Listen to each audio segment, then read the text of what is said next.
여러분 오늘 질문 받는 시간인데 사장에 대해서 한번 질문을 받아보겠습니다. 질문할 거 있으세요? 마르키오는 이제 그 유대교와 기독교의 관계를 좀 단절적으로 이해를 했죠. 그래서 유대교의 하나님이 기독교의 하나님 아니다. 유대교 하나님과 예수님께서 말씀하신 하나님은 다르다.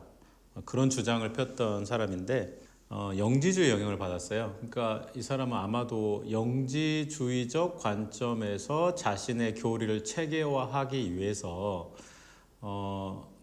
정경을 필요로 했을 것 같아요. 그러니까 경전을 좀 체계화할 필요가 있었을 것 같아요. 그런데 그 경전을 이제 체계화하는 과정 중에서 자기의 주장과 상반되는 것은 이제 제외시키는 그런 방향으로 나갔던 것 같습니다. 그래서 정리해 보면은 마르키오는 이제 영지주의적 관점에서 기독교를 바라봤는데 이제 유대교와 기독교가 아무런 이제 관계가 없다, 빚진 게 없다. 기독교는 유대교로부터 빚진 게 없다. 그런 자신의 사상을 뒷받침해 줄 수 있는 성경을 선택한 것이 바로 정경이 되었다. 이렇게 볼 수가 있을 것 같아요. 그러니까 자기가 원하는 주장을 체계화하는 과정 중에서 정경이 만들어졌다. 이렇게 볼 수가 있을 것 같습니다. 어쨌든 마르키오는요, 영지주의적 관점으로 자신의 주장을 체계화했다. 그리고 유대교 사상이 깊이 드러나 있는 것, 창조라든가 그런 그 유대교적인 사상이 깊이 들어가 있는 것은 정경에서 제외했다. 이렇게 정리할 수 있을 것 같네요. 몬타누스 운동이 교회에 왜 이단으로 각인되었는가? 이제 어떤 계시를 먼저 한번 얘기를 해볼까요? 근데 몬타누스주의자들은 이제 성령의 임재라든가 어떤 하나님의 계시를 되게 강조를 했는데요. 요즘도 마찬가지잖아요. 하나님의 계시를 강조한다는 것은 성경의 권위를 뛰어넘는 거, 넘을 위험성이 있는 거고, 또 계시를 계속 주장한다는 것은 새로운 어떤 계시를 얘기할 수밖에 없거든요. 새로운 계시를 이야기한다는 것은 새로운 이야기를 얘기한다는 거죠. 그러니까 그거는 기독교에서 전통적으로 이야기해 왔던 그 너머를 이야기할 수가 있고, 그 너머를 이야기한다는 것은 기독교에서 수렴할 수 있는 범위를 넘어설 수 있는 그런 이야기들이 이제 계시에 담길 수가 있는 거죠. 그런 부분에서 이 계시가 지속된다는 것은 상당히 위험하다. 요즘도 계시 받았다는 사람 많이 있는데 그 계시 받았다는 사람들의 특징이 자신들의 신앙이 너무나 주관적이고 성경보다는 자신의 체험을 강조하는 그런 위험성이 많이 있잖아요.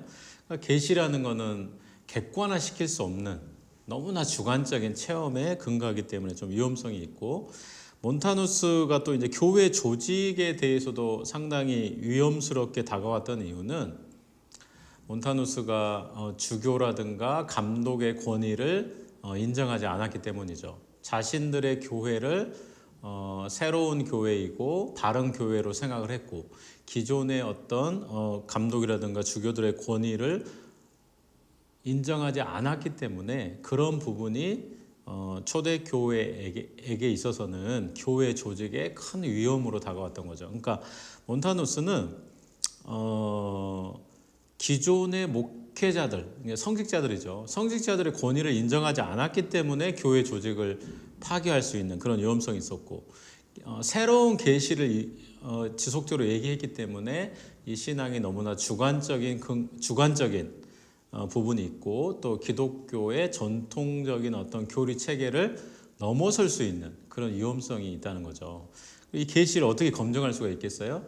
그런 위험성 때문에 몬타누스 운동은 교회 조직과 계시에 있어서 교회에 큰 위험이 되었다. 이렇게 이야기할 수가 있겠습니다. 이거는 우리가 이제 개신교는 이제 서방교회에서 출현을 합니다. 서방교회에서 출현을 했다는 거는 이제 초대교회도 얘기하면은 초대교회는 이제 동방교회, 비잔틴 제국을 중심으로 한 동방교회와 서로마를 중심으로 하는 서방교회가 있었어요. 그런데 이 교회가 처음에는 이제 니케아 신경도 되게 중요하게 생각을 했죠. 그런데 필리오케 논쟁이라는 게 이제 생깁니다. 필리오케 논쟁이라는 거는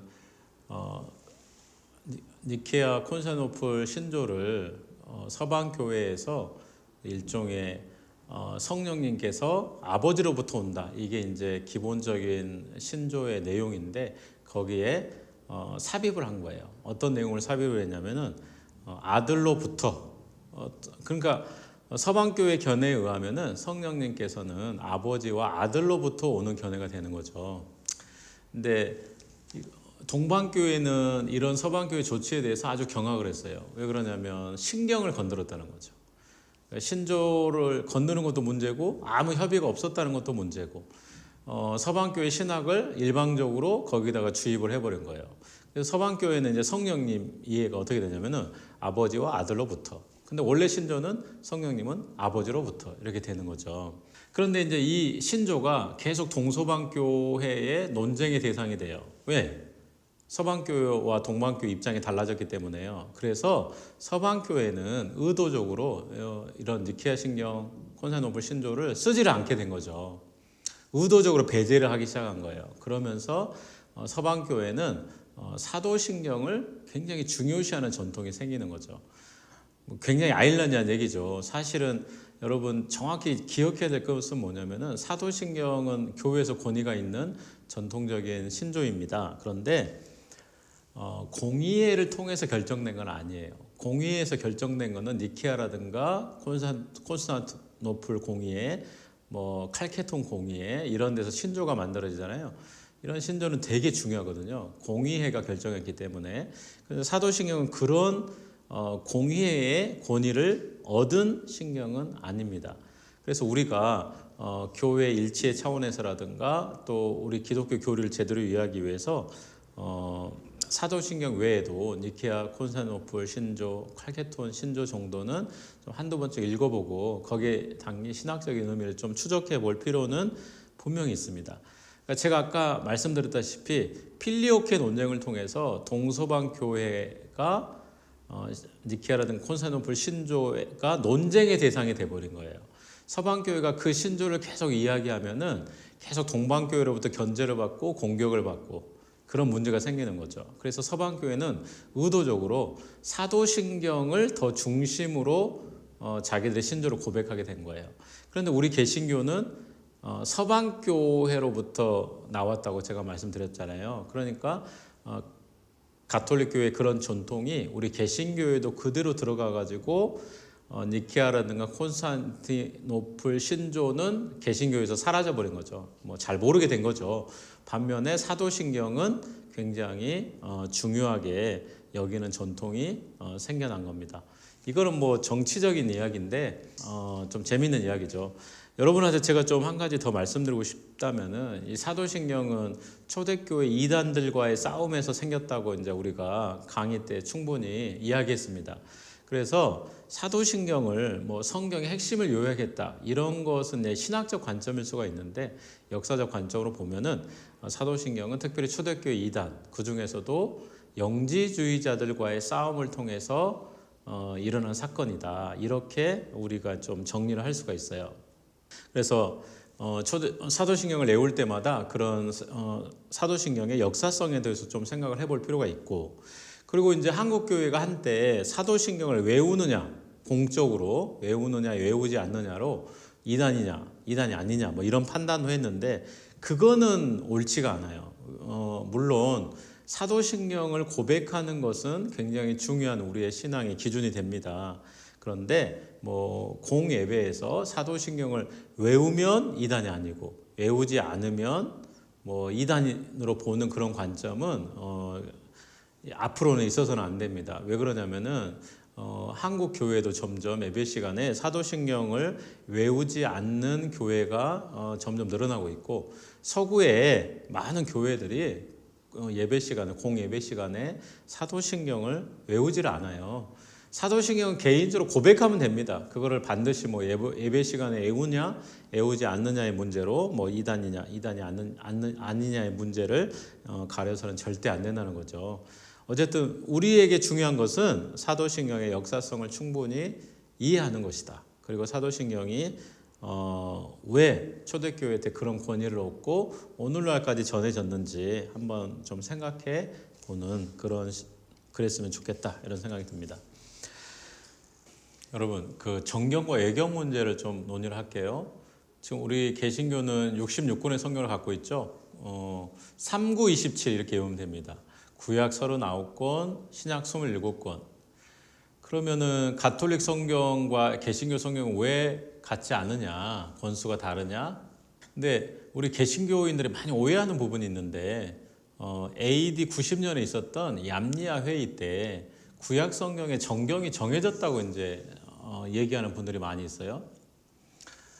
그거 잘못된 정보입니다. 여러분, 그 AD 90년에 있었던 얌리아 회의는 기독교의 회의가 아니에요. 그것은 유대교 바리새파들이 자신들의 정경을 정한 겁니다. 그래서 우리 개신교, 기독교하고는 아무 관계가 없어요.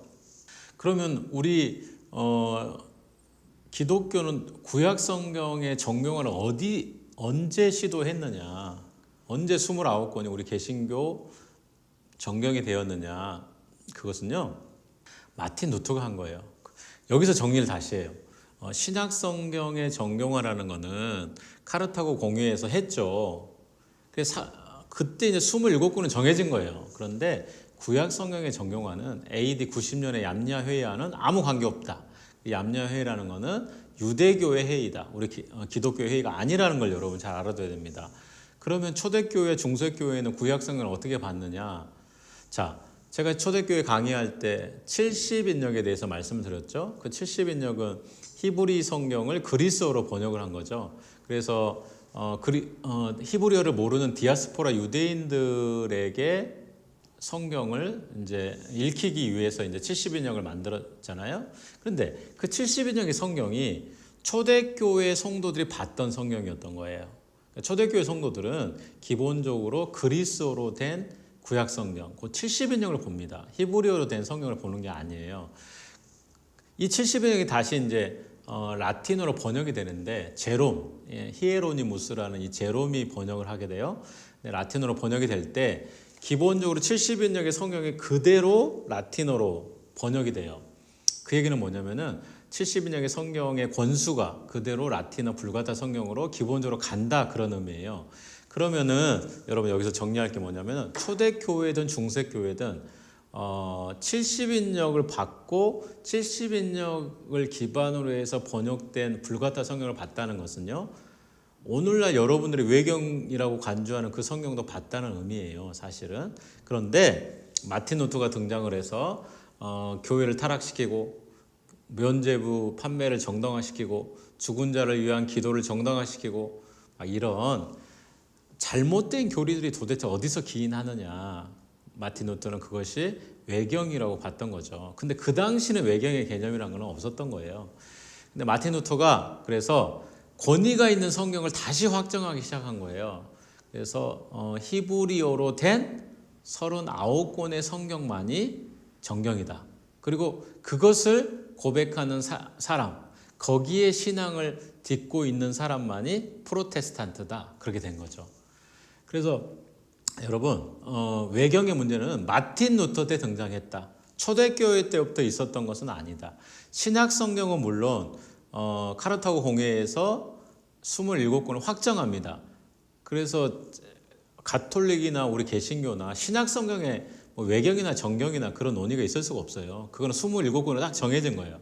물론 구약 성경이에요. 문제는 구약 성경. 70인역, 불가타 이렇게 자연스럽게 넘어오다가 마틴 루터가 구약 성경에 대해서 정경화해야 된다. 그래서 39권이 정경이 된 거고, 그리고 나머지 7권에 대해서는 외경이 된 거죠. 그런데 가톨릭의 입장은 뭐냐면은, 아니 왜 교회가 전통적으로 봐왔던 성경을 다시 외경을 하느냐, 그거는 옳지 않다. 그래서 가톨릭 교회는 지금도 외경을 보고 있는 것이죠. 이런 평행선이 좀 있습니다. 여러분 생각에, 아니 그러면은 뭐 마틴 루터 선생께서 66권 정경했으면은, 아니 저는 그러면은 외경 보고 싶어요. 여러분, 그 외경을 봐도 돼요. 근데 문제는 뭐냐면은, 우리 프로테스탄트는 뭐냐? 우리 프로테스탄트는 이제 합의가 돼버린 거야. 66권의 기반한 성경, 그것만을 진리로 생각하는 기독교인, 그게 이제 프로테스탄트인 거죠. 여러분이 만약에 66권 이외의 다른 외경의 권위를 인정하고 그것을 여러분 신앙의 중요한 어떤 기준으로 삼는 순간 여러분은 어떻게 되느냐? 프로테스탄트에 포함되기가 어려워지는 거죠. 그러니까 외경의 문제는 마틴 루터가 결정적으로 그 획기를 그은 사람이다. 여러분 그렇게 꼭 알아두시고, 우리 개신교라는 거는 구약 39권, 신약 27권, 이 66권에 기반해서 기독교 신앙을 고백하는 기독교인이다. 이것이 바로 프로테스탄트다. 나는 거기 동의하고 싶지 않다. 그러면 여러분은 프로테스탄트에 포함될 수가 없다. 이렇게 단언할 수 있겠어요. 뭐 이제 그런 견해라면은 그 초대교회 이제 그리스 로마 철학을 완전히 반대하는 입장이 있었잖아요. 테르툴리아누스. 그거는 기독교와 그리스 철학의 어떤 조화를 비판적으로 봤던 견해거든요. 테르툴리아누스의 견해에 의하면은 기독교의 토착화는 불가능합니다. 그런데 유스티누스라는 사람이 있었죠. 유스티누스라는 사람은 그리스 철학과 기독교의 조화를 매우 긍정적으로 봤고, 그 다음에 그리스 철학에 로고스 씨앗이 있고, 그 로고스 씨앗은 진리의 한 방편이다. 그래서 결국 기독교가 나타나기 전까지 어떤 진리의 한 부분을 갖고 있다. 그러니까 우리가 그리스 철학을 공부할 필요가 있다. 이렇게 봤던 거죠. 그러니까 토착화 신학은 기본적으로 이제 유스티누스의 어떤 그런 기반 하에서 주장하는 신학이라고 할 수가 있는데요. 이렇게 정리하면, 간단히 한번 정리하면 어떨까요? 그리스 철학과 기독교가 용합할 수 있다면은 우리 동양 종교 전통과 기독교도 용합할 수가 있겠죠. 당연히 있습니다. 그런데 문제는 뭐냐면은 이 토착화 신학의 가장 그 위험성이 이거예요. 그러니까 그리스 철학이든 동양 철학이든 동양 종교든 이것과 기독교를 조화했을 때 기독교가 얼마만큼 자신의 정체성을 지켜낼 수 있느냐.